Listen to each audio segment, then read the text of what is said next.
여러분 안녕하십니까? 2020년 9월 22일 목회학 패스토럴 티올로지 제3강을 시작하겠습니다. 오늘 이 목회자는 누구인가에 대해서 특별히 첫 시간인데 제3장 목회자의 소명에 대해서 집중 살펴보고자 합니다. 소명, 우리는 이 소명을 콜링이라고 합니다만 그 소자가 한자로는 부를 소자고 명자는 목숨 명자이죠. 이 글자 의미는 임금이 신하를 부르는 명령, 만왕의 왕이신 우리 주님이 우리를 부르신 것, 거룩한 소명이겠죠. 이 목회라고 하는 것은 영혼을 돌보는 그 하나님의 위로부터의 돌봄의 그 원천이기 때문에 단순한 spiritual direction, 영적인 그런 지도와는 다르죠. 목회는 하나님의 사랑으로부터 시작해서 예수 그리스도 안에서 하나님께서 직접 행동하시는 사죄와 용서 그리고 거듭남을 이루어내는 것입니다. 그러므로 하나님의 이 직접적인 개입으로 인한 돌봄이 목회이기 때문에 이 목회의 출발은 한 개인의 의지나 각오나 자격이 아니라 하나님의 부르심, 즉 하나님의 소명으로부터 시작될 수밖에 없는 것입니다.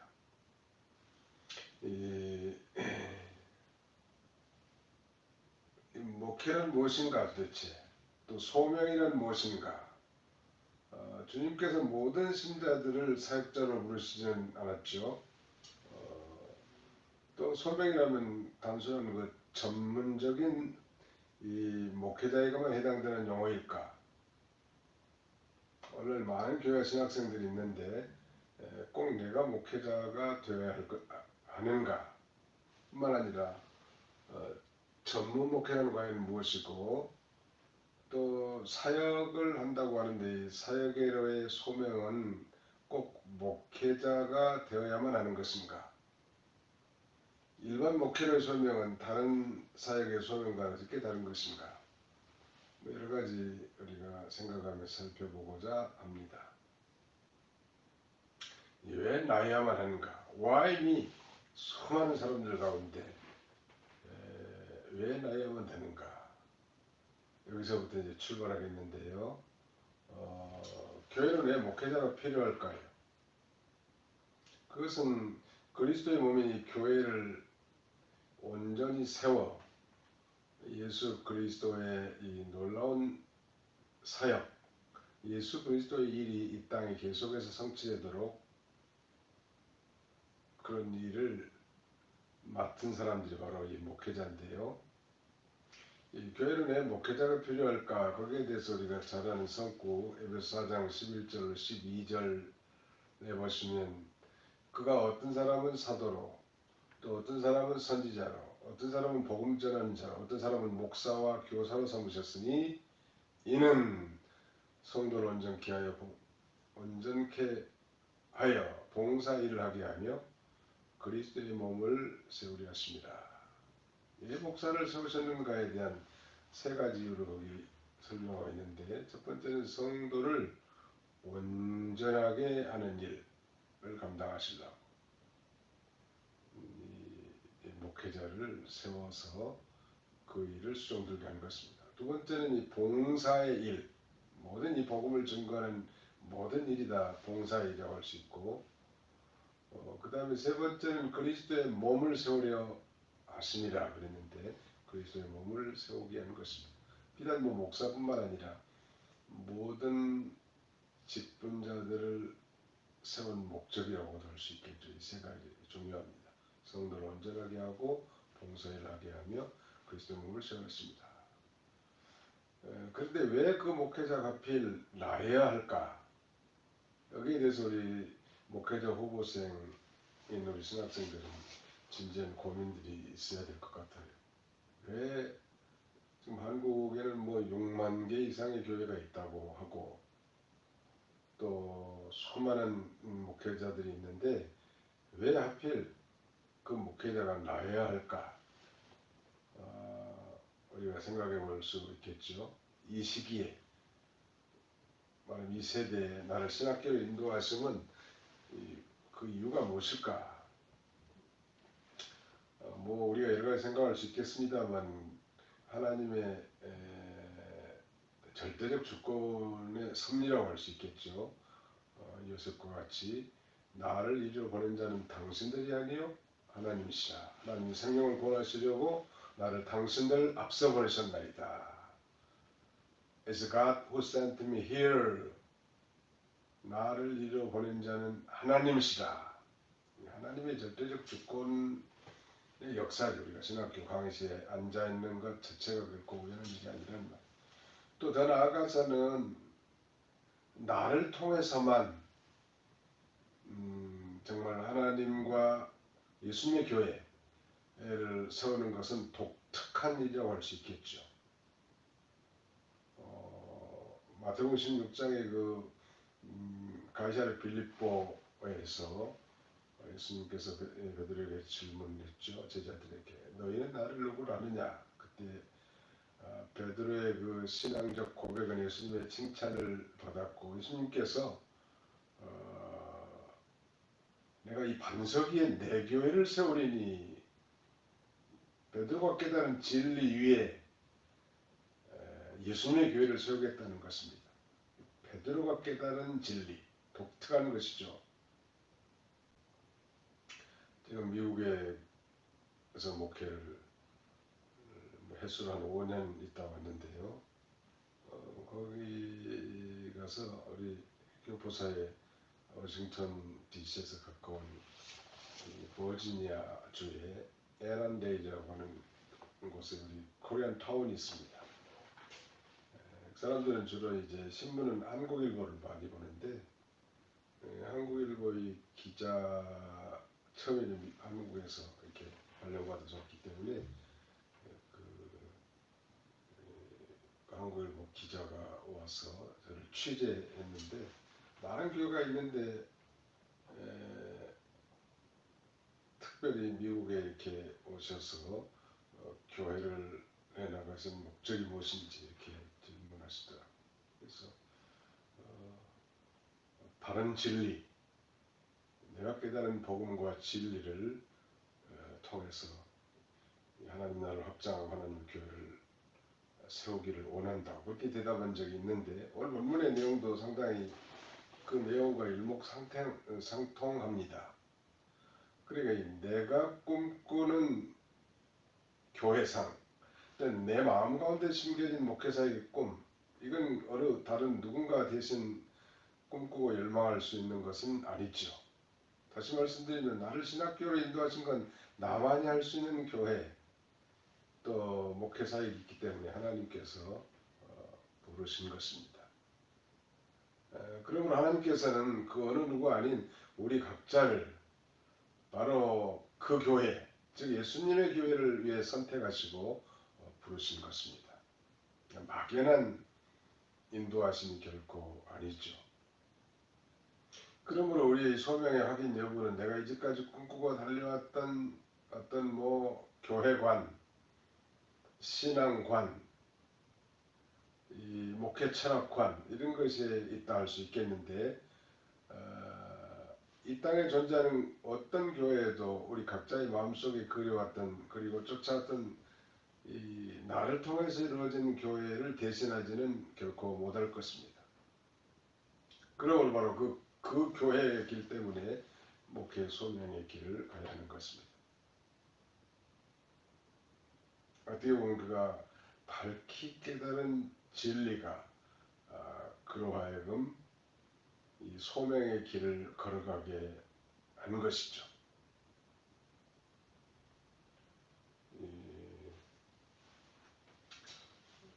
저는 평범한 셀러리맨으로서 직장생활 하다가 소위 소명을 받아서 이 길을 걸어가게 됐습니다.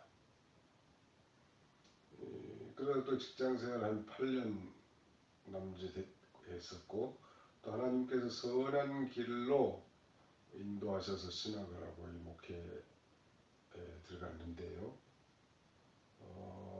목회자로서 특별한 이 자질이라든지 뭐 내세울 만한 것은 없지만 한 가지 분명한 것은 하나님께서 내게 주신 진리, 내가 깨달아 밝히 하는 이 복음을 전해야 되겠다. 전하지 않고는 안 되겠다. 그리고 그 가치에 대한 중요성이 나를 사로잡은 거죠. 왜냐하면 저는 뭐 어려서부터 초등학교 때부터 교회를 나갔지만 뭐 교회를 나간 것이 예수님을 진정으로 믿고 신앙 고백을 하고 주님을 위해서 살았던 그런 신앙은 아니었던 것 같아요. 그러나 이제 결혼하고 직장 생활을 하면서 특별히 이 하나님께서 소명을 주셨고 이 일이 내 인생에서 가장 가치가 있고 보람이 있고 또 하나님이 기뻐하신 일이라고 확신되고 또 저처럼 이제 신앙생활을 했지만 이 복음을 확실히 깨닫지 못하고 방황하는 그런 영혼, 소위 류크함 크리스찬, 냉담 신자 같은 그런 삶을 사는 영혼이 한 사람이나 있다면 그 사람을 주님께로 인도해야 되지 않겠는가 하는 소위 프라이어리티, 내 생의 우선권이 나로 하여금 이 길을 걸어가게 했다고 이렇게 말씀드릴 수 있을 것 같아요. 이런 관점에서 볼 때 소명이라는 것은 하나님께서 우리 각자를 너무나도 분명하고도 결정적으로 보셨기에 하나님께서 소명과 그 은혜에 우리로 하여금 응답하기를 원하시고 우리의 모든 존재, 우리의 모든 소유가 헌신적이고 역동적으로 주님을 위해 드려진다는 사실입니다. 하나님께서는 목회자와 자신의 관계를 아주 특별한 관계로 여기시는 것입니다. 그러므로 목회의 소명은 사람으로 말미암은 것이 아니라 하나님의 뜻에 따른 것이죠. 이 바울은 그가 보낸 이 갈라디아 교회에 보낸 편지 서두에서 우리가 잘 아는 대로 이렇게 적고 있습니다. 사람들에게서 난 것도 아니요 사람으로 말미암은 것도 아니요 오직 예수 그리스도와 그를 죽은 자 가운데 살리신 하나님 아버지로 말미암아 사도된 바울은 자신이 사도의 직분을 갖게 된 것은 사람으로 말미암은 것도 아니고 사람에게서 난 것이 아니라 죽은 자 가운데 살리신 하나님 아버지, 예수 그리스도를 죽은 자 가운데 살리신 하나님 아버지로 말미암아 사도가 됐다고 이렇게 고백하고 증거합니다. 골로새 1장 1절에서도 동일하게 하나님의 뜻으로 말미암아 그리스도 예수의 사도된 바울과 형제 디모데는 바울뿐만 아니라 형제 디모데 역시 하나님의 뜻으로 말미암아 그리스도 예수의 사도가 됐다고 이렇게 증거하고 있습니다. 유명한 헨리 브레커비는 소명에 대해서 이렇게 단언하는데요. 아무도 스스로 목회를 선택할 수 없다. 목회자는 선택될 뿐이다. 특별한 부르심으로 선택된 자이다. 그런 의미겠죠. 하나님께서는 당신의 목적을 위해 하나님에 의해 하나님의 시간에 하나님의 장소에서 하나님의 방법으로 우리를 부르신 것입니다. 그러므로 이 모든 소명자들의 환경과 그 다음에 부르신 그 소명의 방법과 그 다음에 그 시간 이런 건 다 절대적으로 하나님께 달려 있다고 할 수 있겠죠. 다시 한번 반복한 그런 개념으로 소명의 의미, 도대체 소명이라는 건 어떤 의미가 있을까요? 말씀드린 대로 소자가 부를 숫자에다 목성명자라고 했죠. 소명의 헬라어는 칼레오라고 합니다. 영어로는 call, 부르다 그런 뜻이죠. 하나님께서 사람들을 구원과 봉사로 부르신다는 의미로 주로 사용되고 있는데요. 아무튼 콜링하면 소명하면 부르심이다. 우리가 그 일반적 관점에서 뭐 외적 부르심과 내적 부르심 이렇게 말하고 그 내적 부르심은 뭐 효과 있는 부르심이다. 우리가 조직신학에서도 공부를 합니다만 우리가 뭐 전도를 받아서 교회에 나오는 것은 어떤 외적인 부르심이라고 할 수 있을 거예요. Eternal calling. 반면에 이제 성령께서 나를 보면 예수가 나의 구주와 주님으로 믿어지게 하는 이런 그 부르심이라고 한다면 그것은 internal calling, 내적 부르심이라고 할 수 있겠죠. 소위 거듭남을 체험하는 거예요. 그러므로 효과적인 부르심이라고 할 수 있겠습니다. effective calling이라고 하죠. 조직신학에서.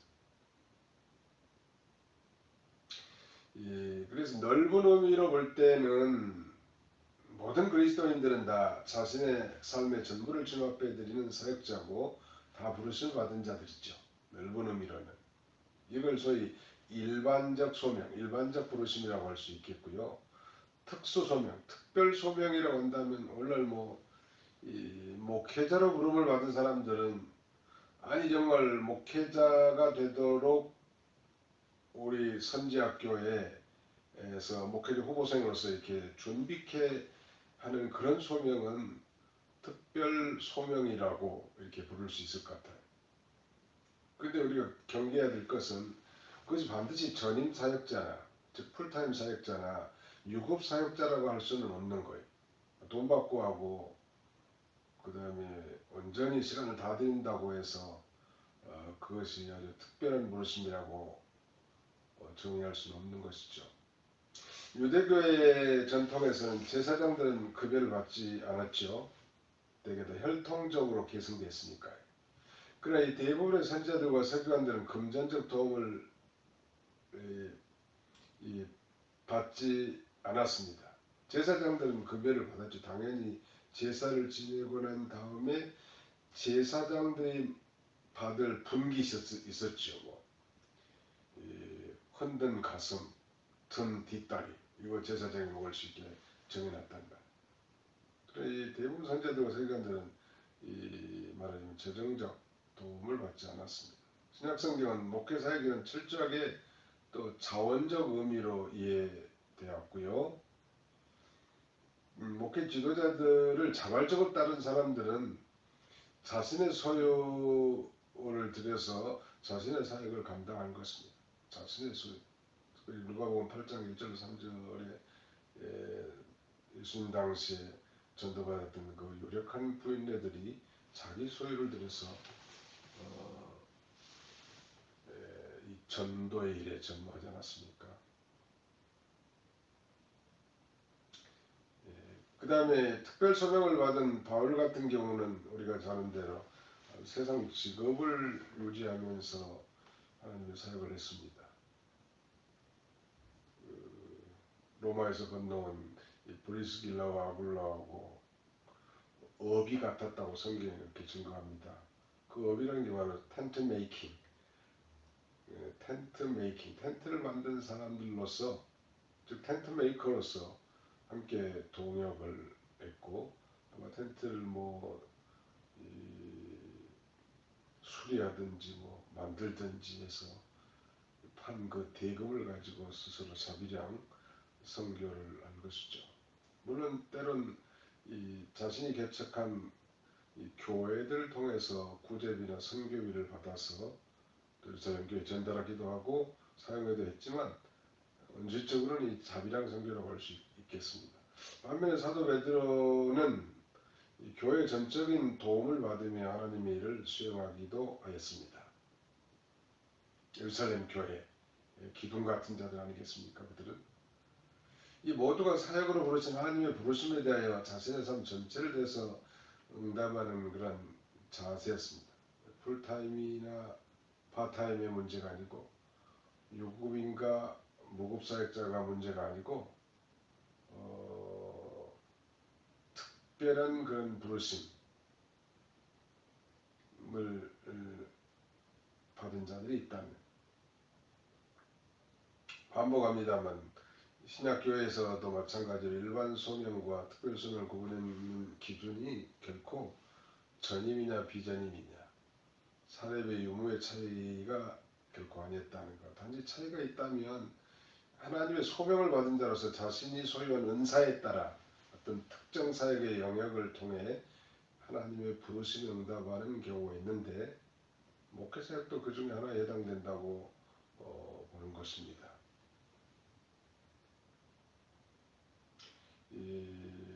그래서 이 특별 소명과 일반 소명,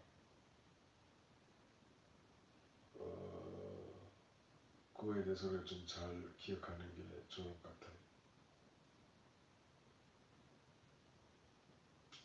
이 목회자의 사역으로 이 부르심을 특별 소명이라고 할 수 있는 것은 일반 소명과의 차이가 있다고 할 수 있는데, 뭐 중소기업과 대기업의 차이. 예를 들면 대기업은 사실은 뭐 종합 뭐 조립 공장이라고 할 수 있을까요? 건설회사라고 하는 종합 건설회사. 수많은 그 중소기업들이 부품들을 대기업에 납품하고, 대기업은 그 모든 부품들을 다 조립해서 완성품을 납품하는 그런 일을 한다면, 뭐 중소기업에서 만드는 그런 제품을 만드는 회사나 대기업에서 어떤 조립해가지고 완성해서 판매하는 그런 차이, 뭐 그런 차이라고 할 수 있고, 그것에 뭐 더 중요하고 덜 중요하고, 더 가치가 있고 덜 가치가 있고, 이런 건 저는 결코 판단할 수 없을 것 같습니다.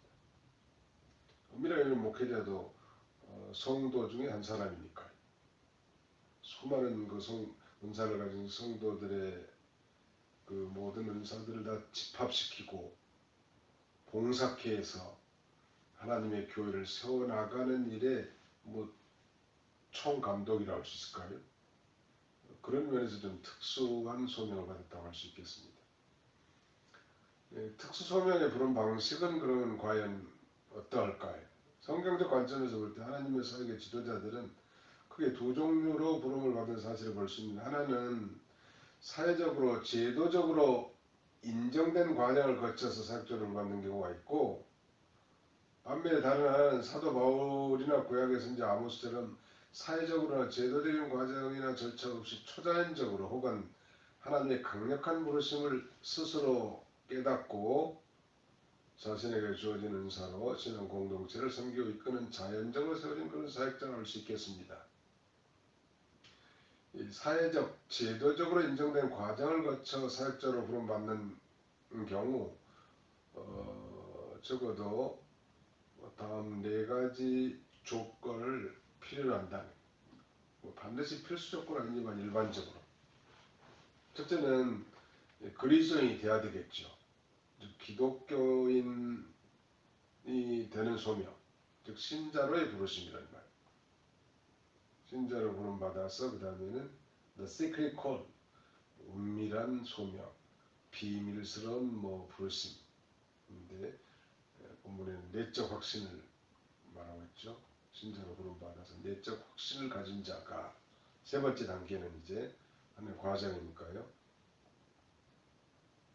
The providential call, 그러니까 섭리적 소명인데 섭리적으로 준비를 시켜서, 그 다음에는 마지막 the ecclesiastical call, 그러니까 어떤 교회의 소명, 즉 교회의 인정을 받는 것이죠. 보통 이 단계를 거치죠.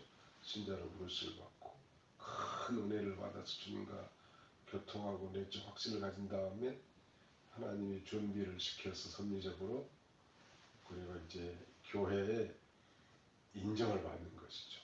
뭐 섭리적 준비는 뭐 신학을 공부하는 것 한 가지 포함되겠습니다. 예를 들면 뭐 요셉이 애국의 총리가 뭐 단번에 된 건 아니죠.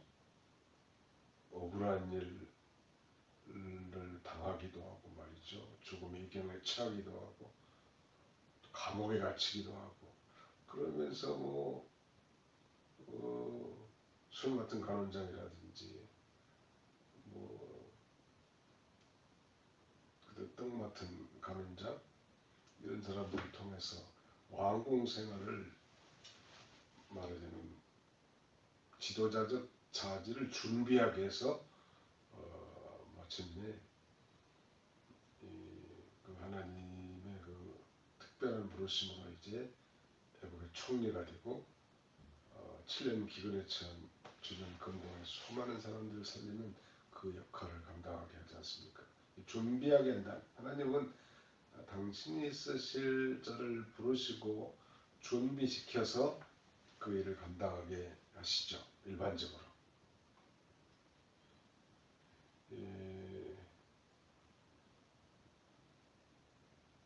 그래서 이제 보통은 제도적으로 이제 우리가 일반 대학을 나오신 분들 경우에는 3년간의 신학 훈련을 시키죠.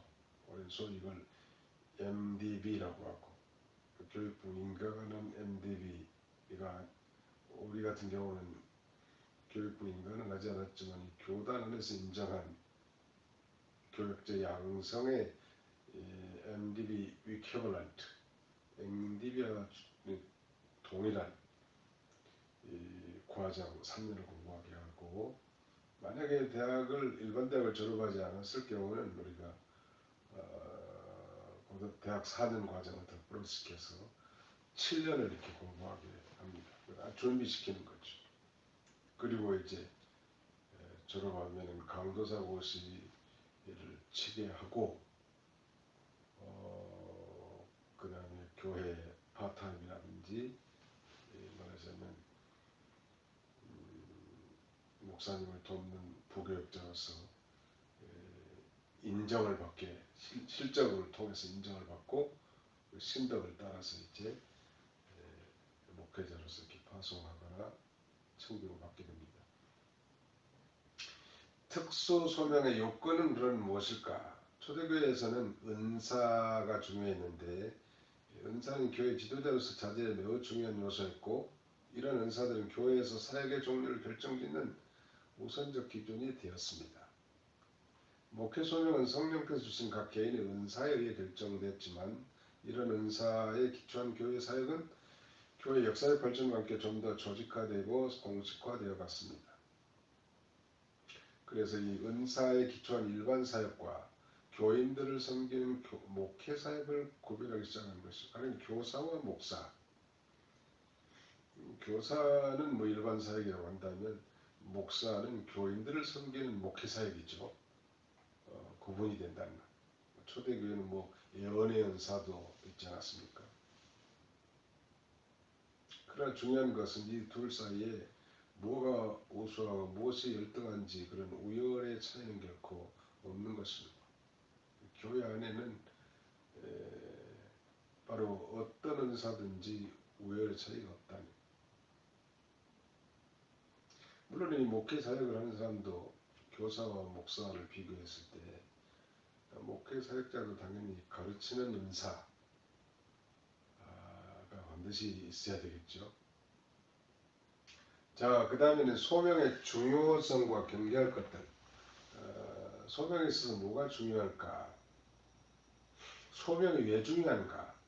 목회자가 되는 사람에게 있어서 목회 소명의 확증과 확인은 아주 중요한데 세 가지를 적었습니다. 첫째는 이 목회 소명에 대한 확신은 목회 상황에 겪는 여러 가지 어려움들을 이겨나갈 수 있는 자원입니다. 왜냐하면 하나님께서 나를 이 일을 위해서 부르셨기 때문에 지금 당하는 여러 가지 고난도 하나님의 이 부르심을 확신한 이 사역자라면 반드시 하나님 함께 해주시고 또 극복되게 할 줄 믿기 때문에 말하자면 잘 이겨나갈 수 있고 또 건강하게 유지해 줍니다.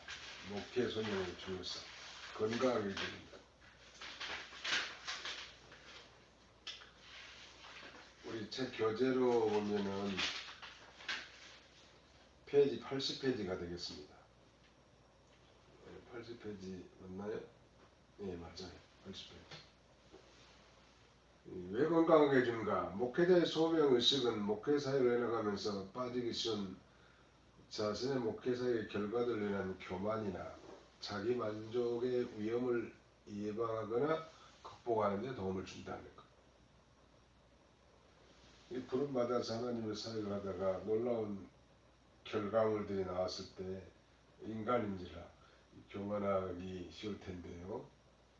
그런 소명에 대한 이 건강한 확신을 지닌 주의 종들은 이건 하나님이 부르시고 맡기셨고 또 하나님께서 이 일이 성취되게 하셨기 때문에 하나님께서 영광을 받으실 일이지 자신이 뭐 교만할 일이 아니란 말이다. 그래서 다만 하나님께만 영광, 솔리데오 글로리아, 하나님께만 영광이 되게 해야 된다.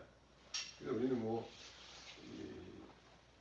목회를 통해서 나타나는 그 위대한 실적들이 있다면 그 놀라운 그 영광에 참여한 것으로 감사하고 만족할 수는 있겠으나 그 영광을 자기가 갈취한다든지 교만한다든지 그렇게 해서는 안 되고 정말 소명의 확신이 있는 사람들은 그런 교만함을 소명의 확증이 방지해 주는 것입니다. 또 소명의 확증은 목회의 효율성도 향상시켜 주는데 그 이유는 이 지향점을 명확하게 해준다는 말. 목회를 하다 보면 이제 여러 가지 일들이 많이 생길 수도 있지만 나를 부르신 분, 나를 소명해 주신 분이 하나님이시고 뭐 여러 가지 다양한 프로그램이라든지 방법론들이 존재할 수 있겠지만은 나를 부르신 그 하나님이 정녕 원하시는 것이 무엇인지를 말하자면 깨닫게 해주는 거예요. 교회의 존재 목적에 집중시켜 줄 수 있다는 거예요. 부르심의 주체가 하나님이십니다. 하나님이 나를 이곳으로 보내서 불러주시고 이곳으로 보내서 하시기를 원하는 일, 그 소명의 확증은 바로 그걸 분명하게 가르쳐주고 자신을 건강하게 해주고 목회를 건강하게 해줄 뿐만 아니라 그 효율성도 이 말하자면 향상시켜주는 것입니다. 소명에서 우리가 경계할 것들이 있는데요. 뭘 우리가 소명에서 경계를 해야 될까요? 소명의 첫 번째 경계 대상은 교만, 자만심, 우월의식입니다. 교만, 자만심, 우월의식. 전부 다 유괴수관과 아닙니다. 소명 자체가 고상하기 때문에 교만해지기 쉽고 하나님의 인정하심에 매달리는 매우 개인적인 특성을 지니기 때문에 교만하게 지기 쉽습니다. 그러므로 이 강한 소명의 확신을 지닌 사람은 때로 자칫 다른 사람을 멸시하거나 무시하면서 사람은 무시하고 멸시하면서 하나님의 인정하심을 의지하며 살아갑니다. 이렇게 될 경우에 이제 독선에 빠지기 쉽고 우월감에 젖어들기 쉽지요. 그러나 인종과 시대를 초월해서 역사적으로 인정받는 훌륭한 신앙인의 공통된 특징은 다 겸손이었습니다. 겸손한 사람. 그래서 소명받은 자들이 조심해야 될 것은 교만해서 안 된다. 우리는 소명자이기 때문에 겸손해요. 하나님이 불러서 하나님의 일을 시키게 했는데 그걸 가지고 우월의식을 가져서는 안 된다. 두 번째는 경쟁심과 질투, 이것도 조심해야 합니다. 질투는 본질적으로 비교와 경쟁의 속성을 지니는데요. 이 경쟁이라는 요소가 개입되면 질투가 생겨나죠. 이 교회 안에서 자칫 구역을 편성하고 많은 부교육자들이 있으면 서로가 이렇게 어떤 열망을 가지고 열심히들 일하는 건 참 좋은 일이지만 경쟁에는 문제가 생기는 거예요. 경쟁이라는 요소가 개입되면 질투가 생기고 질투는 다른 사람과 비교함으로써 자신의 자존감에 상처를 입고 말과 행동으로 상대를 이제 끌어내려고 하는 그런 파괴적인 태도입니다. 저는 뭐 여러 이렇게 목회하면서 많은 그 신학생들이나 부교육자들을 보면서 하나님께서 다 독특하게 그 사람에게만 주신 스트롱 포인트, 강점이 있고 또 그 사람은 반면에 또 이 weak 포인트, 약점이 있단 말이에요. 어떤 사물에 빛이 비치면 bright side, 밝은 면이 있고 그 반대 벽면에는 dark side, 어두운 면이 있지 않습니까? 하나님은 그 장점을 들어 쓰신다는 거예요. 그럼 모든 사람이 중요하고 모든 사람이 다 존귀하고 하나님이 들어서 그걸 통해서 하나님의 교회를 세워나가기 때문에 그것은 결코 우열의 문제가 아니란 말이에요. 언제나. 그래서 우리가 경쟁심과 질투 이거 참 조심해야 될 것 같아요.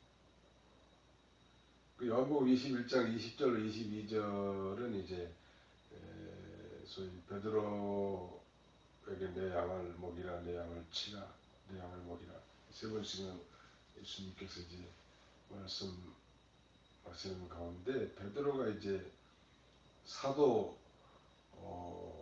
요한에 대해서 말합니다. 뭐라고 말하는가 하면 주님 이 사람은 어떻게 되겠습니까?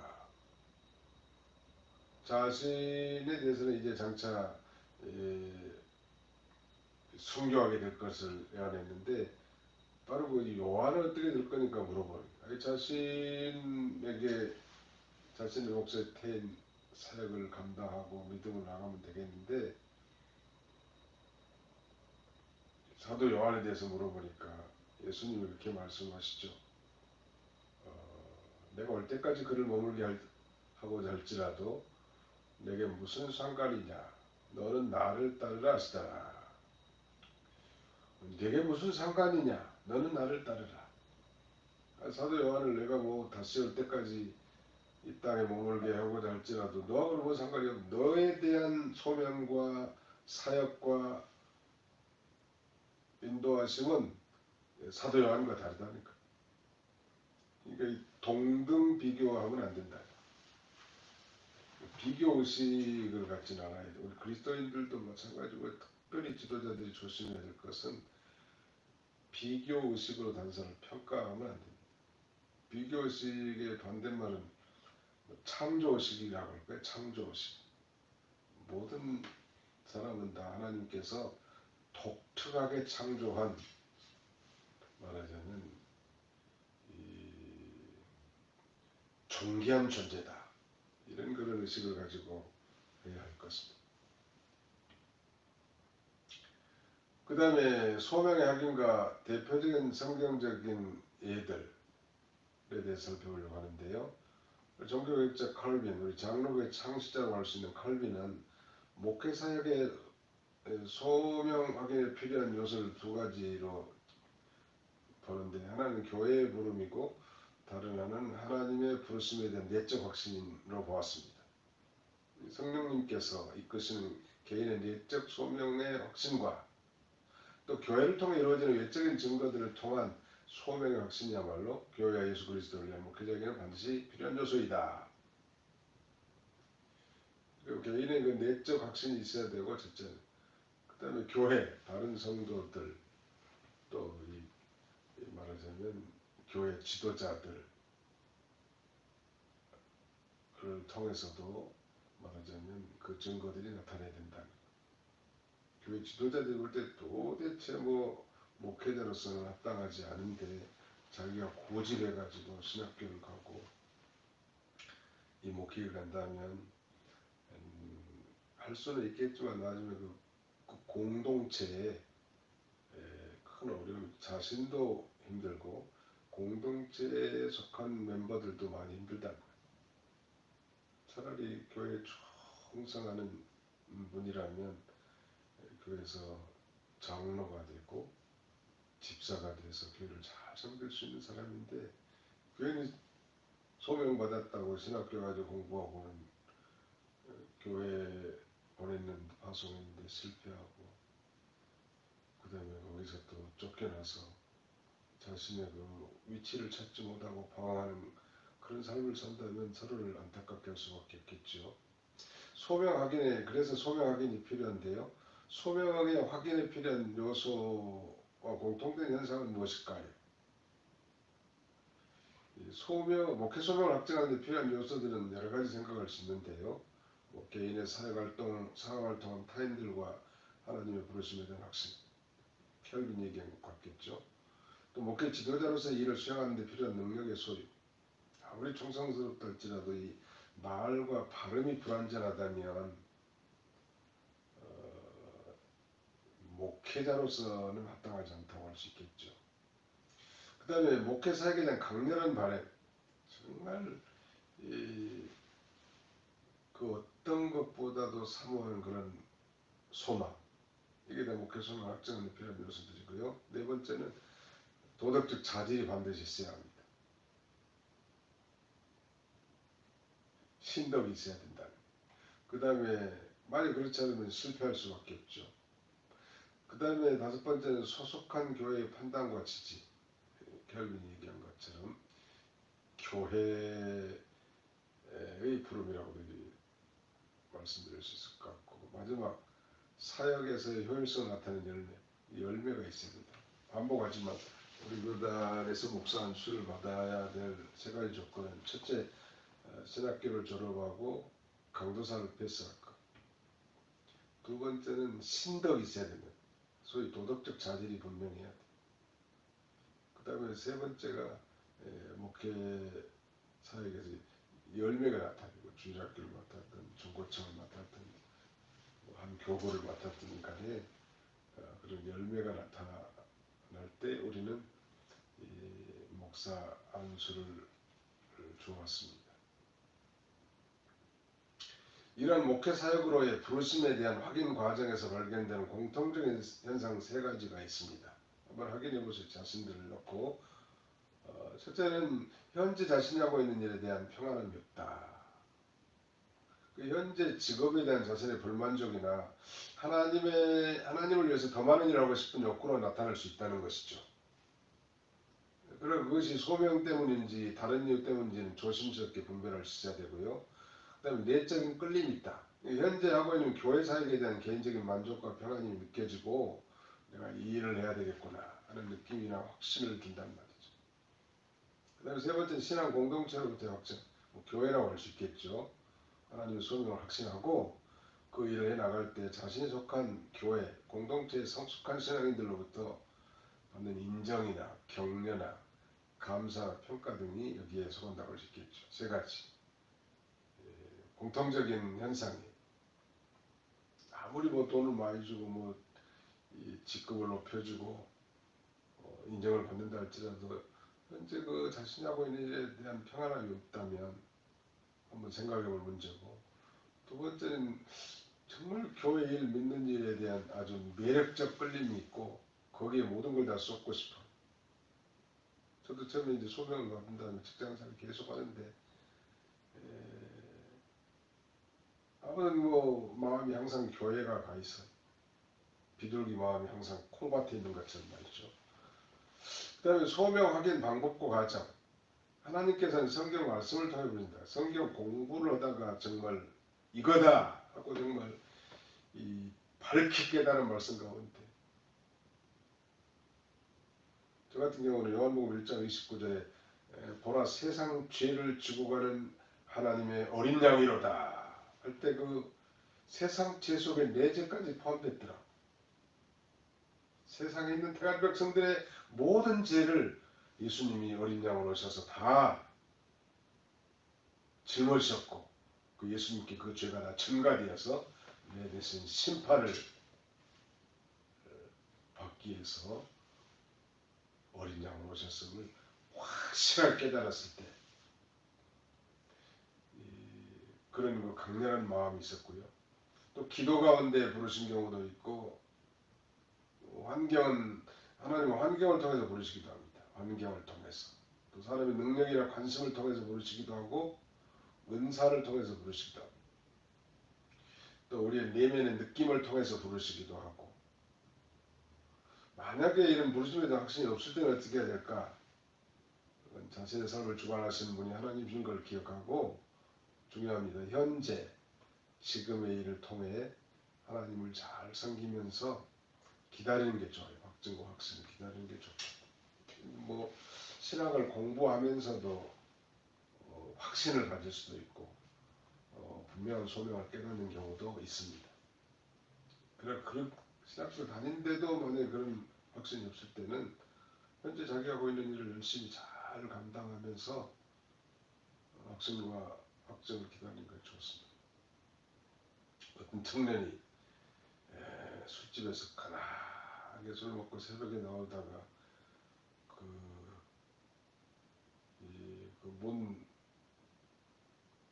인방에 아마 머리를 콱 찧었나 봐요. 별이 번쩍한 것처럼 아주. 근데 음성이 들리더래. 너는 내 것이니라 하는 그런 음성이 들려서 자기가 신앙을 해야 되겠다. 제가 그 얘기를 듣고 그것은 신앙을 하라고 한 것이면 너는 정신 차리라 하는 것 같다고 제가 그렇게 말한 적이 있습니다. 그런 건 뭐 확실한 소명이라고 말할 수 없는 것이죠. 성경에는 뭐 소명의 인물들로 가득 차 있습니다. 하나님 나라를 세우기 위해서 이제 아담이 2000년 후에 셈 족속의 한 사람, 셈 가게의 한 사람 아브라함을 갈대아라고 우르라고 하는 이 번창한 도시에서 불러내서 말하자면 이스라엘을 세워나가기 선민 국가를 세워나가신 위해서 부르십니다. 모세 저 바로 통치하에 있는 애국에 있는 자기 백성들을 건져내기 위해서 인도자로서 모세야 부르시죠. 이사야 오시아왕이 죽고 공난에 처했을 때 그는 성전에 가서 기도하면서 소명을 받죠. 베드로 물고기 잡으면서 사신을 발견하고 하나님을 발견하고 소명을 발견하게 됩니다. 바울 기독교를 대적하는 그를 다메섹 도상에서 부활하신 예수님께서 직접 부르셔서 사도를 세우시고 특별히 이방인을 보호하는 일에 감당하게 하신답니다. 소명의 점검과 응답의 개발, 소명의 점검 및 응답과 개발. 목회사에게 대한 자신의 동기와 태도를 점검해야 되겠는데 뭐 현실도 빛을 찾거나 충동적인 결정을 방지하기 위한 것입니다. 어떤 사람은 직장이 어려우니까 아이고 진학교를 가서 목사해야 되겠다. 속은 스트레스는 안 받겠지. 그런 그 결정은 진정한 소명이라고 할 수는 없겠죠.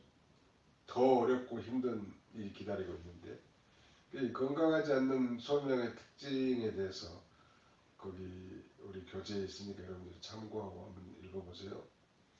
소명 응답. 헌신된 목회자는 자신의 전 생애를 통해서 규칙적인 주님과 인격적인 교제를 통해서 지속적으로 소명을 새롭게 하면서 살아가야 합니다. 소명에 응답한 개인은 세상의 진정한 필요에 응답하면서 동시에 참된 만족과 기쁨의 열매를 거둘 수 있습니다. 소명의 개발. 소명받은 예비 사역자는 본격적인 사역을 시작하기 전까지 자신을 준비하는 과정이 필요하지. 뭘 준비해야 될까요? 한번 쭉 읽어볼 테니까 여러분도 같이 이해를 더하시기 바랍니다. 소명받은 일꾼이 자신의 소명을 개발하는 데 준비해야 할 내용 7가지. 첫째는 하나님께 열린 자세를 갖춰야 된다. 이 말은 하나님께서 어디를 인도하든지 무엇을 원하시든지 잘 따르겠다는 그런 열린 마음가짐이 중요합니다. 둘째, 하나님의 부르심에 응답하는 데 따른 여러 가지 고려할 요소들과 잠재적인 장애들을 살펴보는 일은 중요하죠. 자신의 준비사항, 나이나 학력, 혹은 가정 형편, 가족의 반대, 자신의 치유되지 못한 내적 상처들, 이런 것이 소명을 순종하기 위해서 고려할 실제적인 요소들입니다. 셋째, 진열 자세로는 중생한 그리스도인이 합니다. 나는 본어게인 크리스찬이어야 된다는 가장 기본적인 것이죠. 중생하지 못한 목사가 됐다. 그건 정말 비극이죠. 소명의 자각이 있어야 되고 또 현재 하나님께서 인도하시는 방향의 민감성, 과거 현재에 대한 경험들을 통해서 하나님이 준비시켜주면 되는 깨달음과 자각, 자신의 재능과 은사의 고려, 주변 사람들의 필요나 고통에 대한 안타까움과 연민, 그리고 사역에 대한 자발적인 마음가짐, 이런 게 준비 내용이라고 할 수 있겠습니다.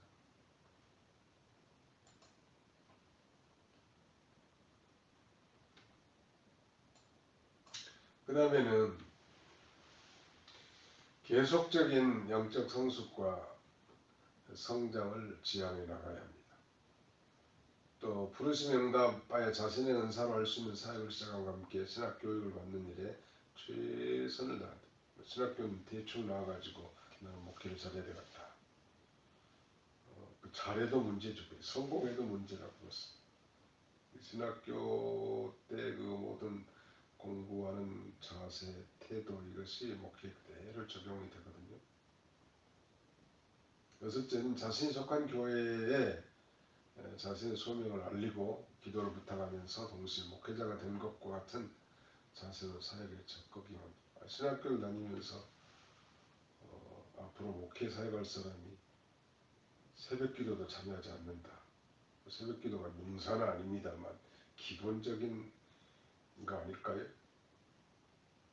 그 어떻게 앞으로 그러면 전도사가 된 다음에는 새벽기도를 잘할 수 있습니다. 그렇게 말한다면 누가 믿을 수 있는 사람이 있겠냐?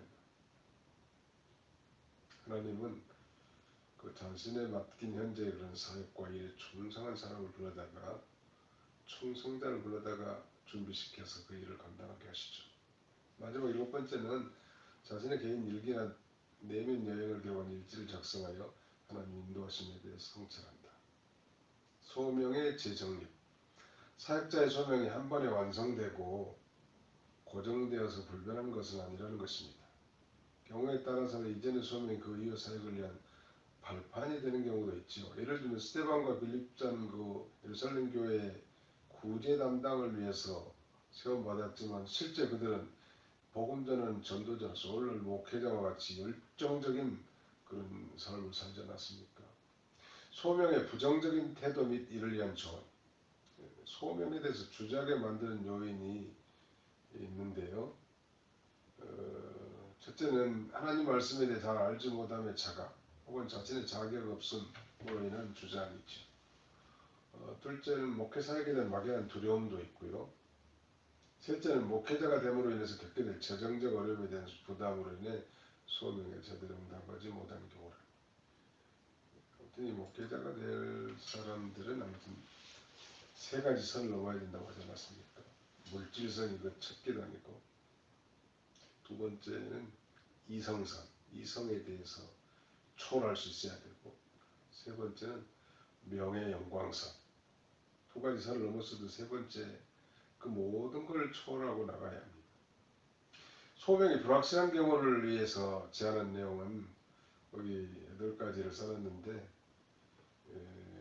분명 확신을 가질 때까지 잘 준비하라는 거, 현재 맡은 일을 최선을 다하면서 하나님 인도하심을 기다립니다. 반드시 하나님은 살아계셔서 우리를 보고 계시고 듣고 계시고 아시고 때가 되면 불러서 그 위대한 사역을 감당하게 하십니다. 그러니까 더욱 자신을 영적으로 건강하게 유지하고 또 영적 은사를 발견하고 사용하는 데 관심을 가지고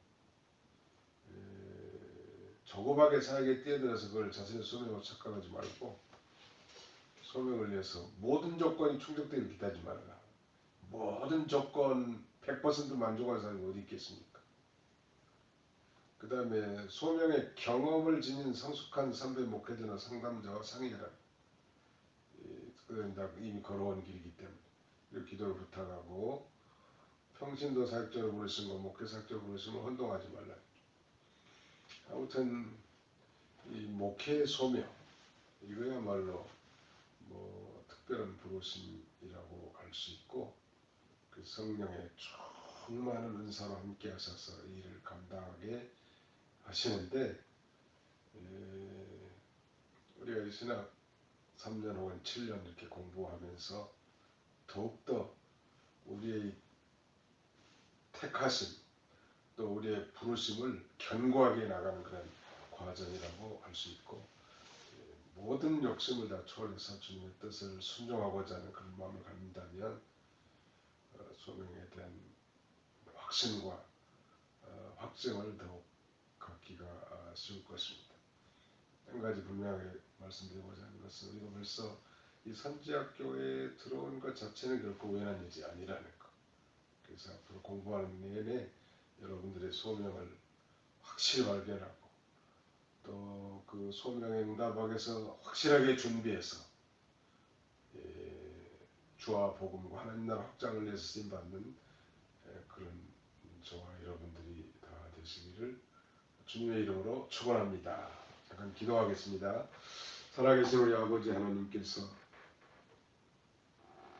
만민 가운데 우리를 특별히 창세전에 그리스도 안에 선택해 주시고 신자로서의 불러주시고 특별히 내적 소명을 주시고 확신을 주셔서 오늘 여기까지 인도하신 아버지 하나님, 하나님의 분명한 부르심의 소명이 무엇인지 우리가 참 혼동될 때가 많이 있는데 오늘 배운 이 목회학 이 강의를 통해서 더욱 확신을 갖는 계기가 되게 해주시고 또 그 부르심의 소명이 무엇인지를 날마다 깨닫고 모든 욕심을 버리고 다만 하나님이 세워놓은 위치에서 겸손히 순종함으로 하나님을 기쁘시게 하는 그런 저희들이 다 되게 해 주옵소서.